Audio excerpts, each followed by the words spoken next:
जोहार नमस्कार।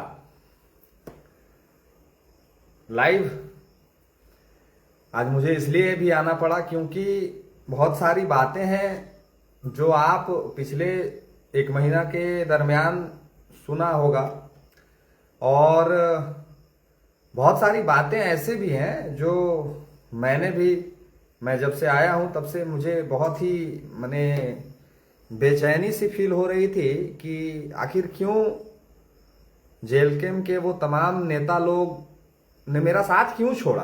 आखिर क्या परेशानी रही होगी, आखिर क्या मैंने गलती किया कि जिसके चलते लोगों ने मेरा साथ छोड़ दिया।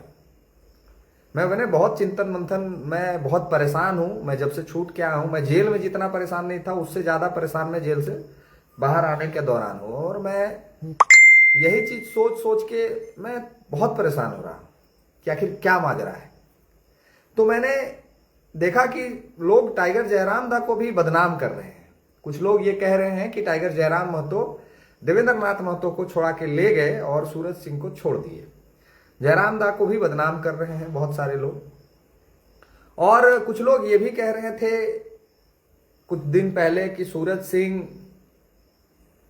दूसरा का जाति पे आके नेता बनता है, दूसरा का जाति का भीड़ दिखा के नेता बनता है। यानी कि साफ संदेश दूसरा का जाति का कहने का मतलब है कि कुर्मी समाज के भीड़ को दिखा के हम लोग नेता बनते थे, कुर्मी समाज के भीड़ को दिखा के हम लोग वाहवाही लूटते थे, कुर्मी समाज के वजह से मेरा फॉलोवर बढ़ा, कुर्मी समाज के वजह से मेरा नाम पहचान बना। तो ये कुछ लोग कहते थे, और कुर्मी समाज के वजह से ही मेरा वजूद है, ये भी कुछ लोग कहते थे। मैंने लगातार लगभग 2 वर्ष कुर्मी समाज के हर मुद्दे को उठाया। मैंने लगातार 2 वर्ष जेएलकेम पार्टी के हर मुद्दे को उठाया। मैंने लगातार 2 वर्ष, जब से मैं वीडियो बनाना शुरू किया, जब से मैं सक्रिय रूप से लोगों के बीच जाना शुरू किया, तो मैंने मुखरता से कुर्मी समाज के लिए बोलना शुरू किया। और कुर्मी समाज के अनेकों लोगों ने मुझे कभी फील नहीं होने दिया कि हम कुर्मी समाज से नहीं आते हैं, कभी फील नहीं होने दिया। लेकिन कुछ हीन मानसिकता के लोग थे जो ये कहते थे कि कुर्मी समाज के मतलब कि भीड़ को दिखा के ये लोग नेता बनते हैं। तो आज जयराम दा को जो लोग बदनाम कर रहे हैं, कह रहे हैं कि जयराम दा देवेंद्र नाथ महतो को छुड़ा के ले गया, सूरज सिंह को छोड़ दिया। तो आज सूरज सिंह के साथ कौन लोग थे जो खड़े थे? आज सूरज सिंह के लिए कौन लोग थे जो उनके लिए जो भीड़ बनने का काम किए? आज सूरज सिंह का समाज सूरज सिंह को हाथों हाथ लोग लिया। आज सूरज सिंह के समाज के लोग आज सूरज सिंह के पीछे भीड़ बन के खड़ा हो गया। आज सूरज सिंह के समाज के वो लोग, चाहे वो झारखंड के हो, चाहे वो बिहार के हो, चाहे यूपी के हो, आज मेरे समाज के वो तमाम लोग मेरे लिए वरदान साबित हुए। मेरे लिए वीडियो पोस्ट किया, मेरे लिए हर वो प्रयास किया, मेरे लिए हर वो प्रयास किया जो उनको करना चाहिए था, मेरे समाज के लोग। और मुझे आज ये बात का एहसास होता है कि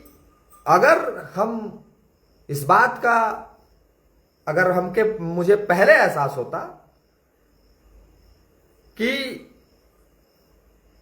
मुझे ऐसा काम करना चाहिए जिससे समाज का उत्थान हो। मैंने अपने समाज के लिए कुछ दिन पहले से बोलना शुरू किया, और मुझे नहीं पता था कि मेरे समाज के लोग इतना जल्दी हमको रिटर्न गिफ्ट दे देंगे। आज पूरा फेसबुक पे हम देखते हैं कि मेरे कमेंट बॉक्स में, मेरे शेयर में, मेरे देखने वालों में, मेरे व्यूअरशिप में लगभग मेरे समाज के लोग हैं। और मेरे समाज के लोगों ने मुझे जो प्यार दिया, जो दुलार दिया, उनका मैं ऋणी हूं। आज भाई लोग बिहार से जिस तरह से मुझे समर्थन दिया, जिस तरह से उन्होंने प्यार दिया, जिस तरह का सहयोग दिया, जिस तरह से ढाढ़स बंधाया मेरे परिवार के लोगों को, ये अविश्वसनीय है, अकल्पनीय है। मैं कभी नहीं सोच सकता हूं कि मेरे साथ जो जो घटना घटा पिछले 26-27 दिनों में, उसमें मेरे समाज के लोग सबसे आगे बढ़े। दूसरे उस पार्टी के लोग आगे बढ़े जिस पार्टी के खिलाफ हम बोले। हमारे क्षेत्र सिमरिया विधानसभा के पूर्व प्रत्याशी मनोज चंद्रा, उस व्यक्ति के खिलाफ मैंने चुनाव में क्या नहीं कहा। उस व्यक्ति को हराने में सबसे बड़ा योगदान अगर किसी का था तो मेरा था। आज मनोज चंद्रा को हराने में मैंने कोई कसर नहीं छोड़ा। उनके बारे में नेगेटिव वीडियो बनाया, उनके बारे में क्षेत्र में नेगेटिव प्रचार किया, उनके खिलाफ जाके मैंने सिमरिया टंडवा में प्रचार किया। लेकिन आज जब ये बात मनोज भैया तक पहुंची तो मनोज भैया और उनकी पत्नी ने वो तमाम चीजों को भुला के मेरे लिए सब कुछ किया। तो मैं मनोज भैया का भी ऋणी हूं और उनका ऋण उतारूंगा। एक दिन आएगा समय तो मैं उनका ऋण उतारूंगा। मेरे ही जो लोग थे वो लोग मेरे लिए खड़ा रहे। राहुल चंद्रवंशी देवघर के रहने वाले हैं, उनका कोई बहुत पुराना रिश्ता नहीं है मेरे साथ। ना हम उनको जानते हैं ना वो हमको जानते हैं। पिछले 3-4 महीना पहले उनसे मेरी मुलाकात भी नहीं हुई थी। मैंने 3-4 महीना सोशल मीडिया के जरिए उनसे मेरी बातचीत होना शुरू हुई। जब उनका जो मामला हुआ था, जो एक्सीडेंट में आशुतोष जो कुमार है उनके भाई का जब एक्सीडेंट हो गया था, उस समय से उनसे हमारी बात हुई। नहीं जानते थे उनको भी हमने, लेकिन उन्होंने जिस तरह का सहयोग किया, जिस तरह का प्यार दिया, हमारे मां को आके ढाढ़स बंधाया, मैं उनका भी ऋणी हूं। मैं उनके एहसान को भी नहीं भुला सकता। लोग कहते हैं कि वो कुछ नहीं किया, वो कुछ नहीं किया, लेकिन जिन्होंने जो जो किया है उन सब का ऋणी। अब कुछ आपको बातें बताना चाहता हूं। जो लोग जयराम दा को बदनाम कर रहे हैं उनके लिए मैं तो जान नहीं रहा हूं कि पिछले कुछ दिनों में क्या क्या हुआ है, नहीं हुआ है। लेकिन जब मैं जयराम दा का आईडी चेक कर रहा था, आज मेरे पास काम धाम है नहीं आज, तो मैं यही सब कर रहा था दिन भर। तो जयराम दा के आईडी जब मैं चेक कर रहा था, जयराम दा के आईडी में उसी दिन एक पोस्ट किया गया था। उस पोस्ट में टाइगर दा ने यह लिखा है कि अगर देवेंद्र नाथ महतो साथ अन्य साथियों को अगर नहीं छोड़ा गया तो जेल भरो आंदोलन होगा। यह टाइगर दा का पोस्ट है, इस बात को समझिएगा। मैंने जब जेल से अपने आप को बाहर पाया तो मेरा पहला जो पोस्ट आया था वो ये पोस्ट था कि सभी का धन्यवाद और जो ढोंग किए हैं सहयोग करने का उनको भी धन्यवाद। मैंने पहला पोस्ट किया था जेल से निकलने के तुरंत बाद। तो मैं आपको बताना चाहता हूं कि टाइगर दा को जो लोग बदनाम कर रहे थे कि टाइगर दा ने कुछ नहीं किया, ऐसे किया वैसे किया, देवेंद्र नाथ महतो उनके जाति के थे इसीलिए छोड़ा के ले गया, तो टाइगर दा ने एक पोस्ट किया था उस दिन कि देवेंद्र नाथ महतो सहित अन्य साथियों को छोड़ा जाए अन्यथा जेल भरो आंदोलन किया जाएगा। ये टाइगर दा का पोस्ट था। मैं पढ़ा कि टाइगर दा ने ये लिखा है कि टाइगर दा ने यह स्पष्ट संदेश दिया था पार्टी के लोगों को कि देवेंद्र नाथ महतो, मैं बार बार रिपीट कर रहा हूं, इस बात को समझिएगा, सब कुछ समझ में आएगा आपको। देवेंद्र दा के सहित अन्य लोगों को जो पकड़ा गया है, क्योंकि टाइगर दा ने जब मुझे फोन किया तो उनको सूचना नहीं थी कि मुझे भी पकड़ा गया है, लेकिन यह सूचना थी कि अन्य लोगों को भी गिरफ्तार वहां किया गया है। तो टाइगर दा ने अपने पोस्ट में वो बात लिखा है कि जेल भरो आंदोलन होगा अगर सभी साथियों को नहीं छोड़ा गया। तो जब जेल भरो आंदोलन करने की बात थी और जब हमारे पार्टी के लीडर लोग वहां पे देवेंद्र दा को और हमको छुड़ाने के लिए पहुंचे थे और जब देवेंद्र दा को पुलिस ने छोड़ दिया तो सारे लोग देवेंद्र दा को लेके वापस क्यों लौट गए?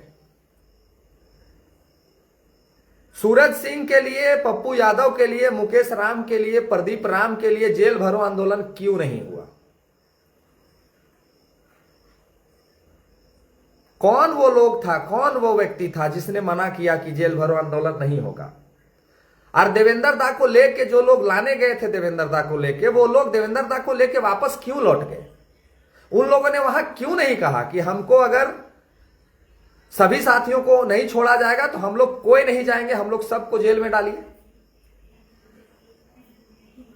देवेंद्र दा को जब छोड़ा गया, पुलिस ने जब उनको पीआर बॉन्ड पे छोड़ दिया, तो ये वहां जो साथी पहुंचे थे छुड़ाने के लिए, हम सबको छुड़वाने के लिए, उन लोगों ने ये बात क्यों नहीं कहा पुलिस प्रशासन को, और क्यों नहीं आंदोलन हुआ कि नहीं सूरज सिंह को भी जब तक नहीं छोड़ा जाएगा, पप्पू यादव को नहीं छोड़ा जाएगा, प्रदीप राम को नहीं छोड़ा जाएगा, या फिर मुकेश राम को नहीं छोड़ा जाएगा, तो क्यों नहीं आंदोलन करने की बात की गई, और क्यों ये लोग छुड़ा के वापस देवेंद्र दा को आ गए?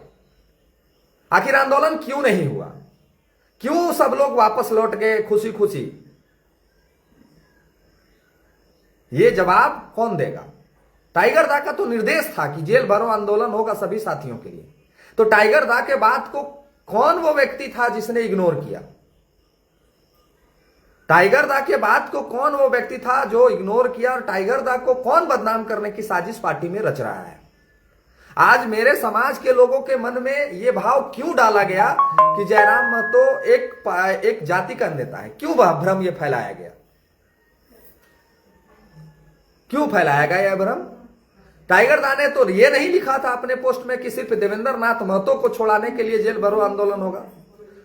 टाइगर दा ने तो स्पष्ट कहा था कि टाइगर दा कहना था, उनका पोस्ट आप चेक कर सकते हैं, आज भी उनके फेसबुक हैंडल पे वो पोस्ट है कि जब तक देवेंद्र दा और सभी साथियों को नहीं छोड़ा जाता है जेल भरो आंदोलन होगा। तो फिर देवेंद्र दा को छोड़ देने के बाद जेल भरो आंदोलन क्यों खत्म हो गया? क्या सूरज सिंह का पार्टी में कोई वजूद नहीं है?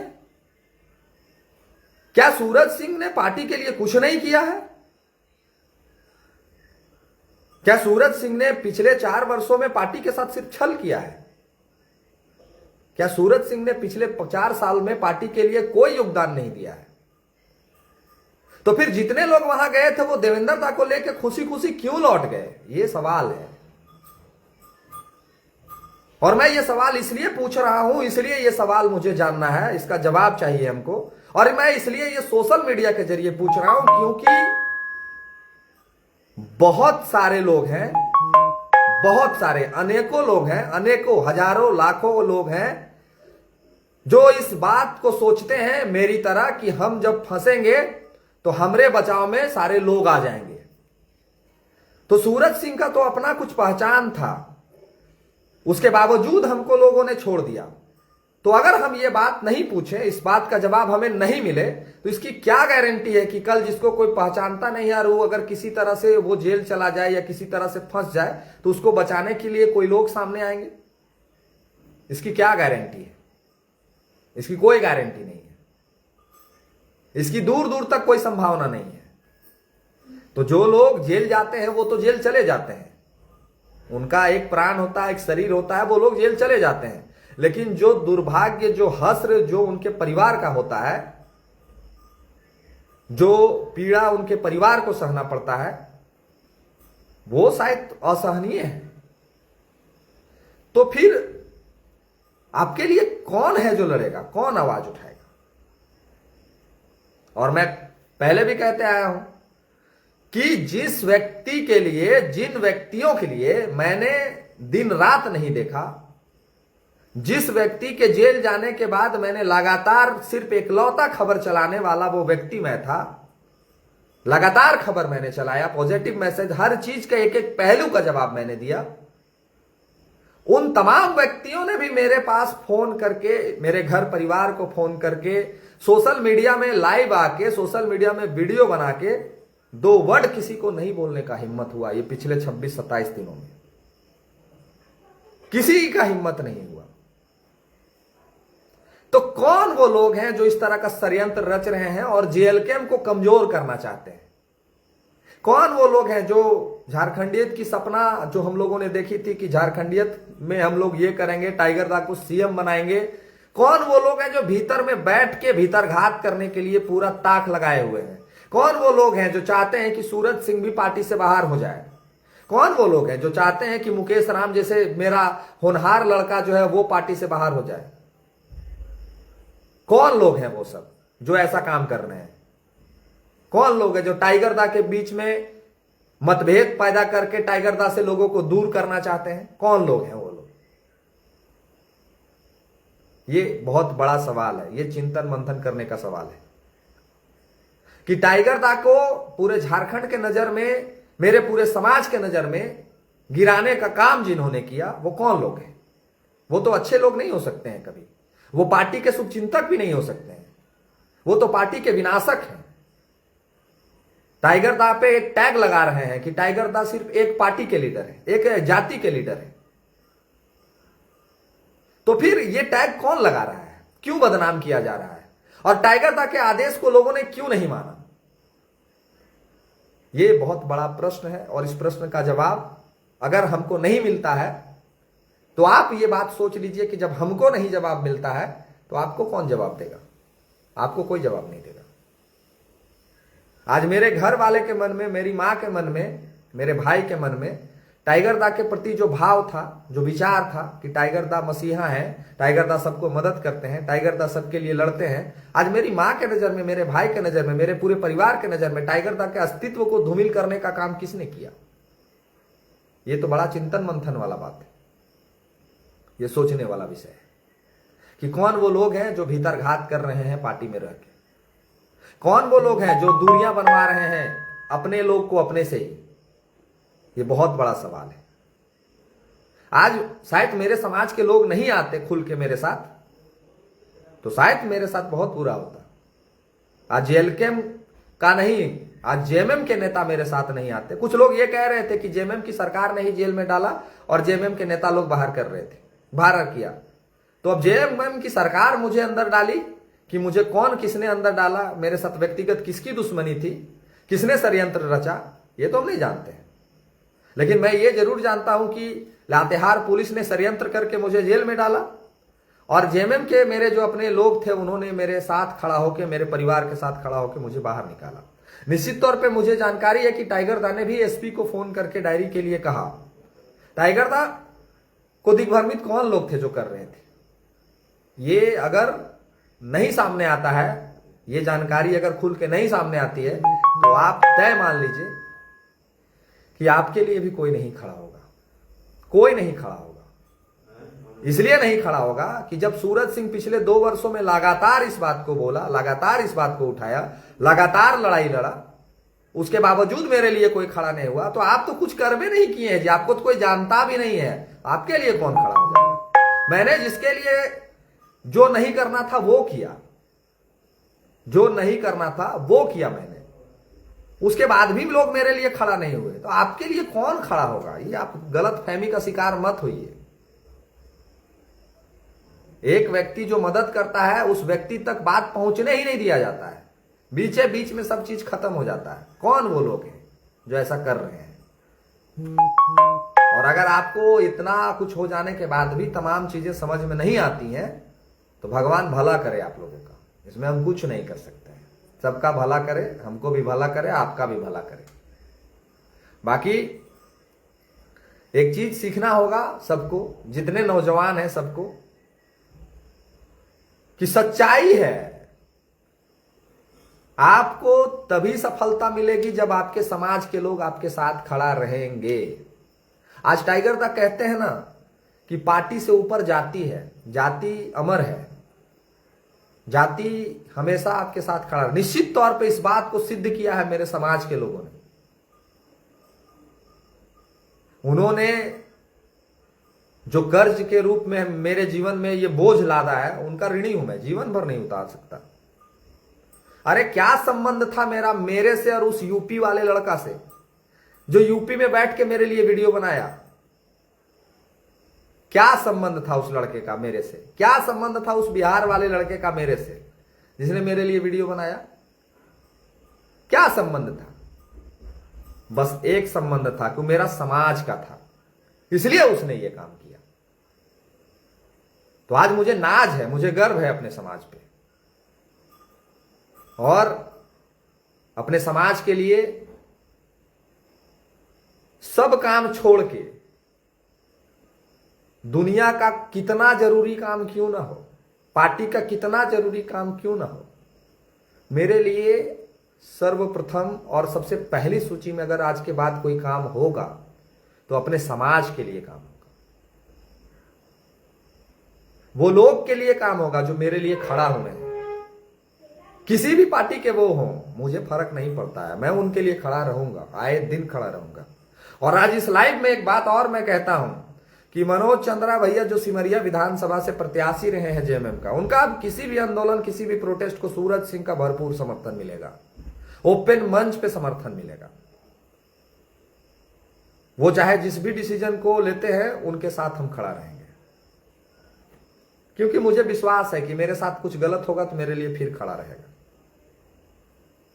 और एक व्यक्ति नहीं, दोनों परिवार, उनकी पत्नी भी मेरे लिए बहुत कुछ की। तो जिस परिवार में ऐसे लोग हैं, उस परिवार में बहुत कुछ हो सकता है, बहुत उद्धार हो सकता है। तो मैं वो सारे लोगों का ऋणी हूं। और मेरा आपसे और आप तमाम साथियों से अनुरोध है कि जीवन बहुत अनमोल है, और सबसे खास बात कि आपके परिवार के लोग बहुत अनमोल हैं। ये बात सोच लीजिएगा, विचार लीजिएगा कि आपके जाने के बाद आपके परिवार का क्या हश्र होगा, क्या दुर्दशा होगा। उसके बाद कोई डिसीजन लीजिएगा। आप ये बात को पूरा चिंतन मंथन कर लीजिएगा कि आपके परिवार में जो लोग हैं वो आपके जाने के बाद सक्षम है ना आपको बाहर करने के लिए जेल से, या फिर किसी मुसीबत में फंस जाते हैं तो निकालने के लिए। अगर हैं तब ये काम करिएगा, अन्यथा बहुत तकलीफ है जीवन में। लड़ाई आसान नहीं है लड़ना। और जिसको लगता है कि ये सब काम करना बहुत आसान है, तो कोशिश भी मत करिएगा, बहुत मुश्किल है। बहुत कुछ त्यागना पड़ता है, बहुत कुछ खोना पड़ता है। शुरुआत का 3 दिन का जिक्र कर देंगे तो रूह कांप जाएगा आपका। शुरुआत का 3 दिन का जिक्र कर देंगे तो रूह कांप जाएगा आपका सुन के कि जो कहानी हुआ है हम लोग के साथ। जिस दिन प्रोटेस्ट हुआ उस दिन कोयले के खदान में हम लोग दिन भर खिचड़ी खा के रहे। रात में भी वही खिचड़ी का नसीब हुआ था, पूरा डस्ट उड़ रहा था, पूरा शरीर में कोयला लदा था। दूसरे दिन भी वही कहानी था, पूरा शरीर लदा था कोयले से और खाना का नसीब नहीं था। और दूसरे रात में जब हमको उठा के जेल ले जाया गया, तो रात जेल नहीं थाना ले जाया गया, तो थाना में भी कुछ खाने का नसीब नहीं हुआ। यानी कि 2 रात और 2 दिन थोड़ा सा खिचड़ी खा के गुजारना पड़ा। और नहाने का नसीब नहीं था, उस समय गर्मी चरम सीमा पर थी, पूरा शरीर में कोयला का डस्ट लदा था, पसीना से पूरा शरीर भींगा हुआ था। और अगले सुबह तीसरा दिन जेल भेज दिया गया। दिन भर फिर खाने का नसीब नहीं हुआ। शाम 5 बजे जब जेल हम लोग को पहुंचा दिया गया, तो रात्रि में 2 रोटी और छोटा सा गुड़ मिला खाने के लिए। यानी कि 3 दिन 3 रात बिना नहाए बिना धोए, 3 रात 3 दिन बिना नहाए बिना 2 रोटी अच्छा सा नसीब नहीं हुआ। और उसके बाद वो 26 दिन की यातना। जेल जो गए हैं उसको समझ में आएगा कि क्या है जेल जाने के बाद, क्या तकलीफ होती है, क्या पीड़ा होती है। जो लोग गए हैं उसको समझ में आएगा कि जेल जाने के बाद क्या तकलीफ होती है। उसके बाद आपके जो बच्चे हैं घर में छोटे छोटे, वो अलग पीड़ा से परेशान है, वो अलग दर्द में है। आपके घर के जो आपका माँ बाप है वो लोग अलग घर में परेशान, कोई सूचना नहीं है। 3 दिनों तक मेरे घर में कोई सूचना नहीं था कि सूरज कहाँ है।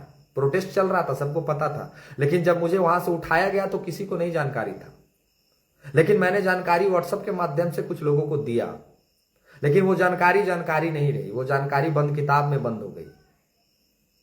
और आपको तो आगे का कहानी पता है कि जेल भरो आंदोलन क्यों नहीं हुआ, ये सवाल है मेरा। तो 3 दिन वो नर्क वाली जिंदगी, और उसके बाद 27 दिन की पीड़ा मेरे साथ, और 27 दिन के बाद वो पीड़ा वो तमाम मेरे घर के लोग के साथ, और उसके बाद मेरे परिवार का पीड़ा को झेलने के लिए कोई नहीं खड़ा हुआ। कोई नहीं खड़ा हुआ। खड़ा हुआ मेरा समाज का लोग, खड़ा हुआ मेरे क्षेत्र का नेता लोग, खड़ा हुआ वो तमाम लोग जिसको लगा कि नहीं, सूरज को बाहर निकालना चाहिए, ये कुछ कर सकता है, इसमें कुछ पोटेंशियल है, कुछ आगे बढ़ सकता है। वो सारे लोग खड़े हुए मेरे लिए। राहुल चंद्रवंशी का घर मेरे घर से देवघर है। उनका घर कहां है पता है? देवघर। वो देवघर से चल के मेरे घर आ गए। वो देवघर से चल के मेरे घर मेरी मां से मिलने आ गए, संतावना देने, ढाढ़स बंधाने।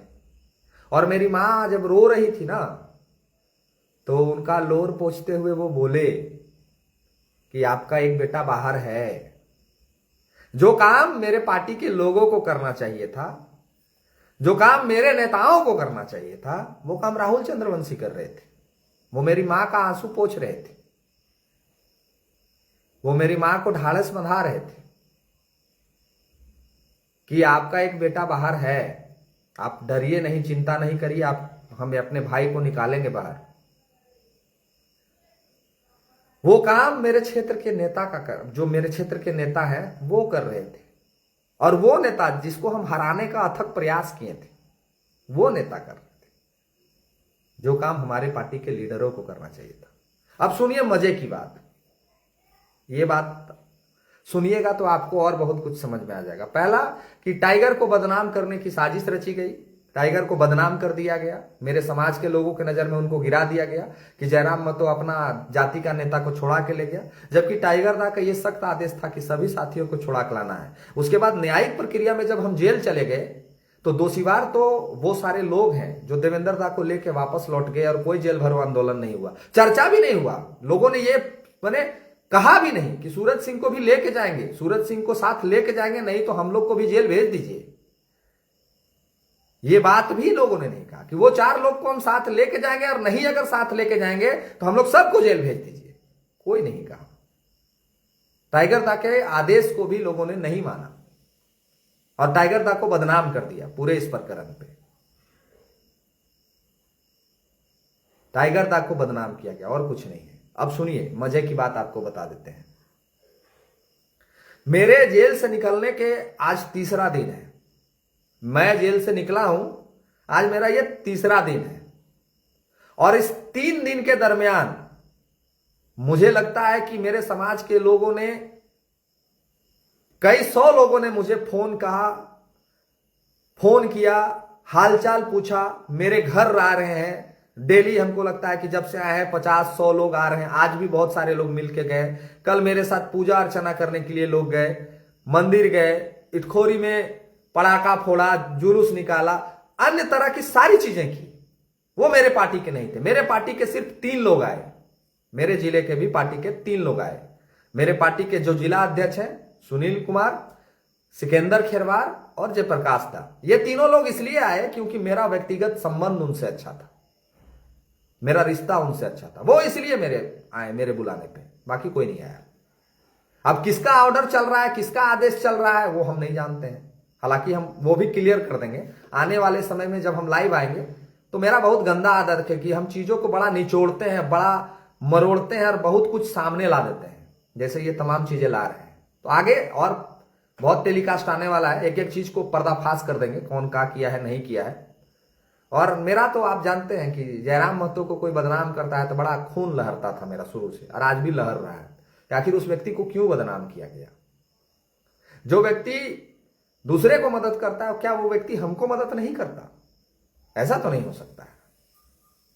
अब आप सुन लीजिए कहानी, ये जो बताने जा रहे हैं, इसको सुन के आपको आपका रोंगटा जो है वो खड़ा हो जाएगा, आपका रूह कांप जाएगा कि ऐसा भी होता है का यार। मेरा आज तीसरा दिन है और तीसरा दिन में मेरे पास मेरे पार्टी के लोगों का गिन के 4 से 5 लोगों ने मुझे फोन करके हालचाल पूछा है, मात्र 4 से 5 लोग। अब वो किस कारण से नहीं पूछ रहे, सूरज सिंह ने पार्टी के लोगों का क्या बिगाड़ दिया था, क्या बिगाड़ा है ये मैं नहीं जानता। लेकिन मेरे पास जो 4-5 लोग फोन किए हैं उनका मैं नाम भी आपको बता देता हूं, सुन लीजिए। मेरे पास पहला फोन जो आया, वो पहला फोन करने वाले व्यक्ति थे विजय कुमार सिंह, जो पार्टी में केंद्रीय महासचिव और प्रवक्ता थे। अभी फिलहाल शायद पार्टी उनको प्रवक्ता बनाया है, मैं नहीं जानता। लेकिन मुझे जो सूचना है कि विजय कुमार सिंह जो हमारे पार्टी के केंद्रीय महासचिव हैं, मेरे पास पहला फोन पार्टी का उन्हीं का आता है। हालचाल पूछे वो क्या है नहीं है, वो मेरे पास पहला फोन किए। दूसरा फोन जो मेरे पास आया वो उसी रात सुदीप दा का आया। अब आप सब सुदीप दा को नहीं जानते हैं, लेकिन जो लोग जानते हैं उनको पता है कि सुदीप दा का फोन आया मेरे पास, उन्होंने भी हालचाल लिया कि सूरज दा कैसे हैं, ठीक है। तीसरा जो फोन आया मेरे पास वो अगले दिन आया, तीसरा जो फोन आया मेरे पास वो अगले दिन आया, और वो और किसी का फोन नहीं था, वो हमारे पार्टी के केंद्रीय अध्यक्ष डुमरी विधायक टाइगर जयराम महतो जी का था। उन्होंने मुझे फोन करके कहा कि सूरज दा, मैंने आपके लिए प्रयास किया, हर संभव प्रयास किया, जो कर सकते थे कहा, जो किया, और उन्होंने कहा कि आप आके मिलिए। तीसरा फोन मेरे पार्टी के अध्यक्ष का था और विधायक जी का था। बाकी पार्टी में संजय दा का फोन मेरे पास, संजय दा और सूरज दा तो भद्रकाली मंदिर आए थे तो उनसे मुलाकात हुई, सूरज दा से बात हो रही थी। सूरज दा और संजय दा तो मेरे नजदीकी मित्र हैं तो उनसे लगातार बात हो रही थी, जब निकले तब भी बात हो रही थी। और माने ये तो मेरे पार्टी के नेता तो बाद में है, लेकिन मेरे नजदीकी थे, मित्र थे, तो इनका फोन आया। बाकी आज तीसरा दिन बीत चुका है, तीसरा दिन आज बीत चुका है। बाकी किसी भी पार्टी के सदस्य ने मेरे पास फोन करके यह भी पूछना उचित नहीं समझा कि सूरज दा कैसे हैं, क्या हालचाल है, कैसा बीता, मजाक के तौर पे भी कि सूरज दा कैसे हैं, क्या हालचाल है, कैसा बीता पिछला 26-27 दिन, और सब बढ़िया है ना। माने मेरे पार्टी के नेताओं के पास इतनी व्यस्तता थी कि मेरे जैसे व्यक्ति को, जिसको शायद पार्टी में शायद ही कोई ऐसा व्यक्ति होगा जो हमको नहीं जानता है, शायद कोई व्यक्ति होगा जो कल परसों पार्टी ज्वाइन किया होगा वो होगा, लेकिन जो शुरू से पार्टी में है वो तो मुझे बहुत अच्छी तरह से जानता है कि ये लड़का है, ये पार्टी का कार्यकर्ता है, पार्टी के लिए हमेशा समर्पित रहता है, पार्टी के लिए हमेशा लड़ता है, झगड़ता है, पार्टी के खिलाफ बोलने वालों को मुंह चुप करा देता है, सारे लोग को पता है। लेकिन जरा सोचिए कि पिछले 3 दिनों में माने हजारों लोगों ने मुझे फोन करके पूछा, मेरे घर आए, लेकिन मेरे पार्टी के मात्र 3 सदस्य, पहला विजय सिंह, मैं सूरज साहू और संजय महतो का जिक्र इसलिए नहीं करूंगा कि उनसे मेरी बात लगातार हो रही थी और वो मेरे पास भद्रकाली भी चल के आए, मेरे साथ मिले जुले, मेरे साथ हालचाल लिया, तो ये हम पार्टी के सदस्य इनको नहीं मानते, ये मेरा निजी संबंध है उनके साथ, तो उनको हम अपना निजी संबंध के तौर पे देख रहे हैं। लेकिन पार्टी के नाम पे किसी भी व्यक्ति ने, चौथा कोई भी व्यक्ति, पहला विजय सिंह, दूसरा सुदीप महतो और तीसरा हमारे पार्टी के सुप्रीमो, और चौथा कोई नाम नहीं है। तो आप जरा आप सोच लीजिए कि हमारा जैसा व्यक्ति का ये हाल है, तो आपके साथ जब मुसीबत पड़ेगा तो आप लगता है आपको कि आपके लिए कुछ हो जाएगा, कुछ नहीं होगा, कुछ नहीं होगा। और ये मैं इसलिए कह रहा हूं कि मेरे तरह यातना किसी को नहीं झेलना पड़े आने वाले समय में, मेरे तरह, मेरी मां के तरह, मेरे बच्चों की तरह किसी का परिवार को पीड़ा नहीं झेलना पड़े, मेरे तरह किसी को परेशानी नहीं झेलना पड़े, वो दर्द नहीं झेलना पड़े, इसलिए मैं ये तमाम बातें आपके समक्ष रख रहा हूं। अरे जिसके लिए लगातार बोले हैं हम गाली सुन के, वो व्यक्ति भी मेरे लिए कुछ नहीं बोला। कम से कम पार्टी के सुप्रीमो होने के नाते और उतना बिजी शेड्यूल होने के नाते भी उन्होंने कम से कम मेरे लिए पोस्ट किया। ठीक है, वो हमारे घर नहीं आए, तो हो सकता है कि जो लोग हमको वहां जेल भरो आंदोलन नहीं करने दिए, वो लोग जेल, उनको घर आने से भी रोक दिया होगा कि नहीं आपको डालने का जरूरत नहीं है टाइगर दा, हम लोग सब ठीक कर लेंगे। कुछ भी हो सकता है। आगे आने वाले एपिसोड में वो भी क्लियर करेंगे कि टाइगर दा मेरे घर क्यों नहीं आए, ये भी बता देंगे हम आपको। और मौका रहा, दस्तूर रहा, तो टाइगर दा के सामने बैठ के ये सवाल उनसे पूछ के आपको हम उनके मुंह से बुलवा देंगे कि क्यों नहीं वो मेरे घर आए, मेरी मां से मिले क्यों नहीं। तो मैं ये कहानी आपको इसलिए सुनाया कि ये जरूरी था। आपके समाज, आपके लोग आपके लिए खड़ा रहते हैं, बाकी कोई नहीं रहता है, बाकी सब मोह माया है।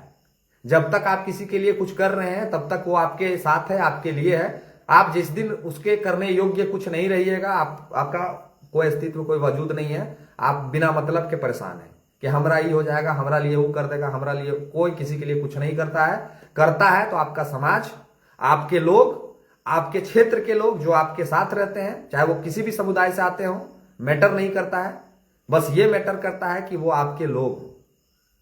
मेरे क्षेत्र के हर जाति समुदाय के लोगों ने मुझे फोन किया, मेरे घर आके मिल रहे हैं, मेरे घर आके अन्य समुदाय के। मनोज चंद्रा मेरे समुदाय से नहीं आते हैं, और बहुत अनगिनत नाम है जो मेरे समुदाय से नहीं आते हैं, लेकिन उन लोगों ने मुझे मदद किया, मेरे घर आए। लेकिन मेरे बाहर आने के आज तीसरे दिन बीत जाने के बाद भी मेरे पार्टी के सदस्यों के पास मेरे लिए, मेरे हालचाल पूछने के लिए समय नहीं है। पूरे झारखंड का जवाबदेही जिम्मेवारी हमारे पार्टी के कार्यकर्ता नेताओं के पास में है भाई। उसके पास जब मेरे लिए समय नहीं है तो आपका तो कोई वजूद ही नहीं है। जो आप लग रहा है कि हमारे लिए ये हो जाएगा, ये हो जाएगा, तो आप इस गलत फहमी का शिकार मत रहिएगा, नहीं तो आपके बच्चे, आपके माँ बाप बहुत झेलेंगे। आज मुकेश जो मेरा मित्र है, जिसके गांव में ये परियोजना चल रहा है, उसकी माँ जब जेल से हम लोग निकले तो उसकी माँ का आंसू देख के शायद मैं भी अपने आप को नहीं रोक पाया, लेकिन मैं वहां से साइड हो गया। उसकी माँ 2500, 2600, 2700 दिन रो रही थी। 2 बेटा है उनका, और 2 बेटा था, दोनों जेल में था। सोचिए उस मां पे क्या बीत रही होगी। उस मां के दर्द को आप नहीं समझ पाइएगा, क्या बीत रही होगी उनकी। क्या गुनाह था उसका? 3 आदिवासी बच्चों के लिए इंसाफ मांगना गुनाह था? उस गांव में वातावरण के लिए लड़ाई लड़ना गुनाह था? या फिर जेएलकेएम का परचम बुलंद करने के लिए आज वहां मेहनत करके लोगों को जोड़ना गुनाह था? आज लातेहार जिला में जेएलकेएम का वजूद नहीं था, शून्य था वजूद, शून्य था। आज लातेहार जिला में जेएलकेएम को वजूद लाने वाला सूरज सिंह और सूरज साहू है। आज सूरज सिंह और सूरज साहू शायद लातेहार का दौरा नहीं करते, लातेहार जाते नहीं, लातेहार में लोगों का समस्या को नहीं सुनते, तो शायद आज लातेहार में मेरे लोग नहीं होते। आज हाथों हाथ लातेहार के लोग लिए। आज वहां की महिलाएं अपना बेटा समझती हैं हमको। मेरा घर लातेहार मगध परियोजना से 150 किलोमीटर दूर है। यहाँ 15 किलोमीटर दूर जाए में तो फट जाएगा लोग को। हम 150 किलोमीटर जाके आंदोलन किए हैं, और मुझे नाज है इस बात का, गर्व है कि मैं क्षेत्र के किसी भी कोने में जाके इस बात को कहने के लिए सक्षम हूं कि मेरे अपने लोग हैं वहां पे। मैंने मेहनत किया है भाई, वहां के लोगों की समस्याओं को सुना है, वहां के लोगों की समस्याओं को दूर किया। और मगध परियोजना नहीं, मैं अपने क्षेत्र के वो किसान को भी मदद किया है, मैं अपने क्षेत्र के वो लोगों को मदद किया है जिसका बिल 4-4 लाख रांची हॉस्पिटल में था, और हम फ्री में करा के उन लोग को भेजे हैं। तो मगध परियोजना की बात नहीं है। मेरे क्षेत्र में, मेरे झारखंड में बहुत ऐसे लोग हैं जिसको मैंने मदद किया है, चाहे जाति आवासीय के नाम पे हो, रसीद मोटेशन के नाम पे हो, अन्य समस्याओं के नाम पे हो, सबको मदद किया है। तो ये बात मगध परियोजना की नहीं है, बात थी इंसानियत की, बात थी आदिवासी अस्मिता को बचाने की, बात थी उस परिवार को इंसाफ दिलाने की। लेकिन लोग को गलतफहमी का शिकार है कि मगध परियोजना उगाही का जगह है। तो जो लोग ये बात कहते हैं, अगर इतना ही आसान है उगाही करना, इतना ही आसान है रंगदारी वसूलना, तो आज के डेट में तो सारे लोग उगाही करने के लिए और चंदा वसूली करने के लिए मगध परियोजना में पहुंच जाएंगे। जाके देखते हैं एक दिन 10 किलोमीटर दूर, 5 किलोमीटर दूर जो माइंस चल रहा होगा ना, वहां तो औकात नहीं है करने का। 150 किलोमीटर दूर जाके करना और उगाही कर लेना आसान चीज है? इतना आसान चीज है नहीं।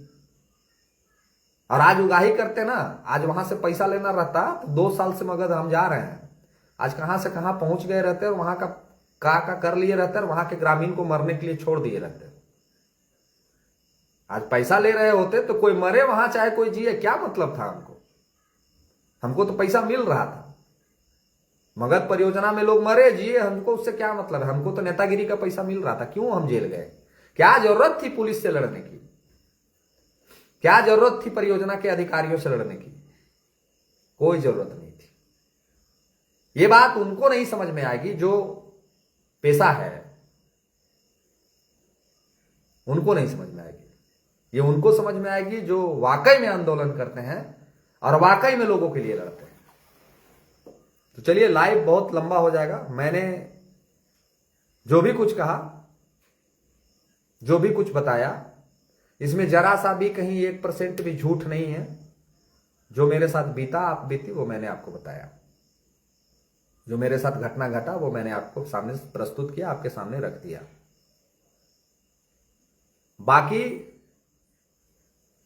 अगर टाइगर दा इस पूरे प्रकरण पे अंतिम में कहेंगे कि अगर टाइगर दा इस पूरे प्रकरण पे संज्ञान नहीं लेते हैं, जांच नहीं करवाते हैं कि आखिर कौन लोग हैं जो उनके आदेश को भी नहीं माना, तो मैं जानता हूं कि प्याज के बोड़े में अगर एक बोड़ा सड़ जाए तो उस पूरे बोड़े को सड़ा देता है। ठीक उसी प्रकार कि वैसे प्रवृत्ति के लोग जो पार्टी में हैं, अगर उनको चिन्हित नहीं किया गया तो आने वाला समय बहुत विकराल है। आने वाला समय जेएलके में हम जैसे युवाओं का भविष्य बहुत अंधकार में है, क्योंकि अपने नेता से लोगों को दिग्भ्रमित करके दूर करने का एक साजिश चल रहा है और कुछ नहीं है। जेएलके में अपने ही नेता के बीच मतभेद पैदा करके अपने ही नेता से दूर करने का एक बहुत बड़ी साजिश चल रही है और कुछ नहीं है। जो आपके साथ दुख के घड़ी में खड़ा हो वही अपना है, बाकी सब मोह माया है। हमारे विशाल बाबा लिख रहे हैं, बिल्कुल सही लिख रहे हैं, और इनका लिखना जो लिखे हैं वो बिल्कुल 200% सत्य है। तो मेरे साथ जो हुआ वो मैंने आपको बताया, और मुझे 26 दिनों में जो मजबूती मिली है वो आगे आपको दिखेगा। ये लड़ाई मैं छोड़ूंगा नहीं। बैनर हो ना हो फर्क नहीं पड़ता है, मेरा ये अपना। कुछ लोग कह रहे थे कि इसका व्यक्तिगत जंग है। हाँ, मेरा व्यक्तिगत जंग है। आज से मैं आपको कह रहा हूं कि मेरा क्षेत्र के लोगों की समस्याओं के लिए लड़ना मेरा व्यक्तिगत जंग है।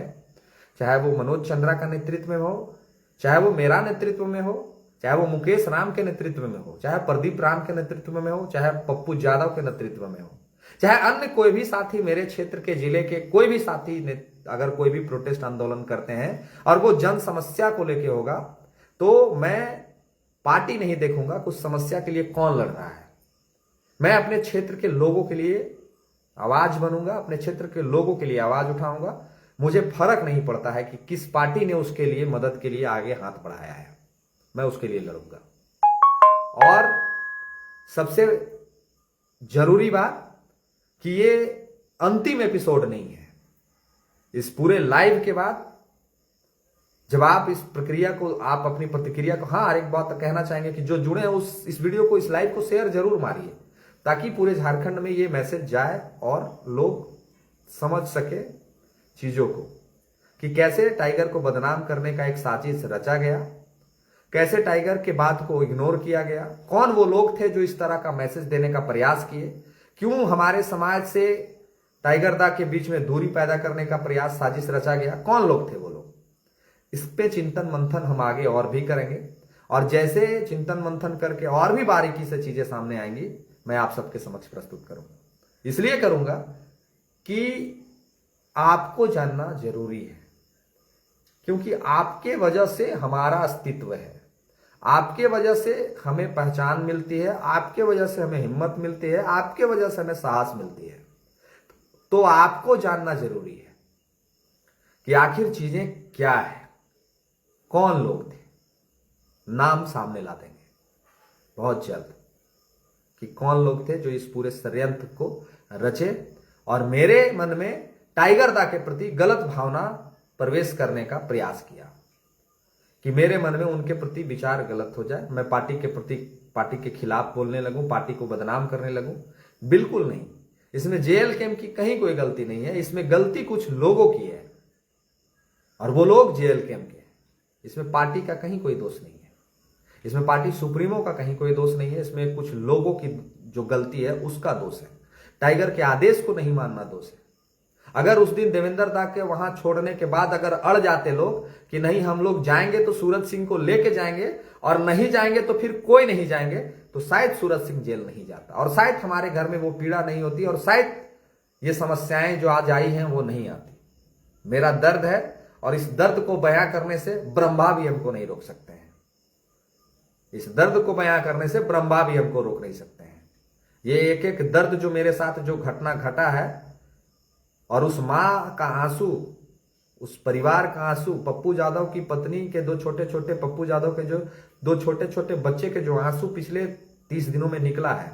पप्पू यादव जो डिप्रेशन का शिकार हो गए थे, उनको टेंशन हो गया था, रो रहे थे वो बेचारे, भर रास्ता वो रोते गए थे। वो तकलीफ, वो पीड़ा, वो यातना जब बाहर निकलेगा तो वो लोग बख्शे नहीं जाएंगे।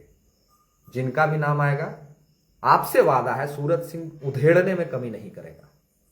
चाहे वो स्थिति, परिस्थिति, रिजल्ट कुछ भी हो, हमें फर्क नहीं पड़ता है। दोषीवार जो भी होगा इसमें, उसको हम छोड़ेंगे नहीं, उसका पर्दाफाश करके रहेंगे कि कौन षड्यंत्र रचा, किसने ये पूरे खेल को बिगाड़ा और किसने पार्टी के बीच दरार पैदा करने का, सूरज सिंह के दिमाग में किसने जयराम महतो के खिलाफ बात भरने का प्रयास किया। छोड़ेंगे नहीं। बहुत जल्दी बहुत कुछ और आपके समक्ष प्रस्तुत करेंगे, बहुत जल्दी बहुत कुछ प्रस्तुत करेंगे। एक एक चीज को देख रहे हैं और आईडी भी चेक कर रहे हैं, कौन कौन लोग क्या क्या किए हैं मेरे लिए, कौन कौन लोगों ने लिखा, बोला, पढ़ा। और जिन जिन लोगों को मैसेज मैंने किया था थाने से, उन लोगों का भी स्क्रीनशॉट हम आपको प्रस्तुत करेंगे कि यह सूचना मैंने कब, कितने बजे, किसको दिया। आने वाले वीडियो में बहुत कुछ दिखाएंगे। चलिए मिलते हैं, सबको शुभ रात्रि। वीडियो को शेयर कर दीजिएगा और बाकी और जानकारी के लिए बने रहिए। जल्द ही आपको एक नए रूप में, नए अंदाज में मेरा वीडियो आपके समक्ष आएगा। लोगों की समस्याओं और धरातल के चीजों को आपके समक्ष प्रस्तुत करूंगा। अब नए तरीके से करूंगा, एक नए अंदाज में करूंगा आपके लिए, चाहे वो कहीं की भी बातें हों। आप तैयार रहिए, आने वाले समय में बहुत कुछ आपके लिए है, एक नए रूप में, एक नई तैयारी के साथ और एक नए तरीके के साथ, जोरदार तरीके के साथ आप सबके बीच प्रस्तुत होऊंगा। जल्द ही मेरे यूट्यूब में भी, फेसबुक में भी और धरातल में भी आप सबके बीच बहुत जल्द प्रस्तुत होऊंगा। तो लाइव में आज इतना ही। बहुत बहुत धन्यवाद जिन्होंने समय निकाल के मेरे साथ जुड़ने का प्रयास किया। और पुनः एक बार मनोज भैया का धन्यवाद, राहुल भैया का धन्यवाद, जिन लोगों ने भरपूर समर्थन किया, भरपूर प्यार दिया और मेरे लिए, मेरे परिवार के लिए समय निकाला, उसको तहे दिल से धन्यवाद। और आजीवन उनका मैं शुक्रगुजार हूं, कर्जदार हूं। समय मिलेगा, स्थिति ठीक होगी तो उनके लिए ये कर्ज उतारने का प्रयास भी करूंगा। बहुत बहुत धन्यवाद। फिर मिलते हैं किसी और वीडियो में। धन्यवाद।